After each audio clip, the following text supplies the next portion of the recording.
എടി നിന്റെ hotel management പഠിത്തമൊക്കെ എങ്ങനെ പോണടി? ഓ അടിപൊളിയല്ലേടി. ആണോ? നീ പുതിയ ഫുഡ് ഐറ്റംസ് ഒക്കെ ഉണ്ടാക്കാൻ പഠിച്ചോ? എടി നീ എന്താ വിചാരിച്ചിരിക്കുന്നേ? ഞാനല്ലേ ഇവിടെ ഉള്ളവർക്കൊക്കെ ഓരോ വെറൈറ്റി ഫുഡ് ഐറ്റംസ് ഒക്കെ ഉണ്ടാക്കി കാണിച്ചു കൊടുക്കുന്നേ. നീ ഒരു സംഭവം തന്നെ. പിന്നല്ല. എടി ഇന്ന് വീട്ടില് ബ്രേക്ക്ഫാസ്റ്റിന് എന്തായിരുന്നടി?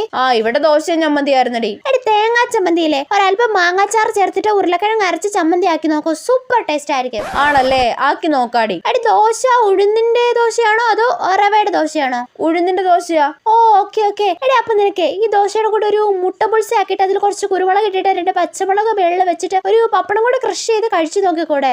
ഏത് സമയത്താണോ എനിക്ക് ഇവളെ വിളിക്കാൻ തോന്നിയത്? എടി കുടിക്കാൻ എന്തായിരുന്നു? ചായയാണോ കോഫിയാണോ? ചായ അടി. എടി അപ്പൊ ചായയിൽ കുറച്ച് ഏലക്ക ഇട്ടിട്ട് കുറച്ച് ഉപ്പും പഞ്ചസാരയും കൂടി മിക്സ് ചെയ്തിട്ട് കറുവപ്പട്ട കൂടി ഇട്ടാൽ സൂപ്പർ ആയിരിക്കും. ഉപ്പും പഞ്ചസാരയോ? ഇവക്ക് ഹോട്ടൽ മാനേജ്മെന്റ് പഠിച്ച് പ്രാന്തായെന്ന് തോന്നുന്നു. എടി ഉച്ചക്ക് എന്താ കഴിക്കാൻ? ഉച്ചയ്ക്ക് ഒന്നും കഴിക്കാനില്ല, പട്ടിണിയാണെന്ന് പറയാം, അതാ നല്ലത്. ഇല്ലെങ്കിൽ ഇവിടെ ഓരോ പരീക്ഷണം നടത്താൻ പറയും.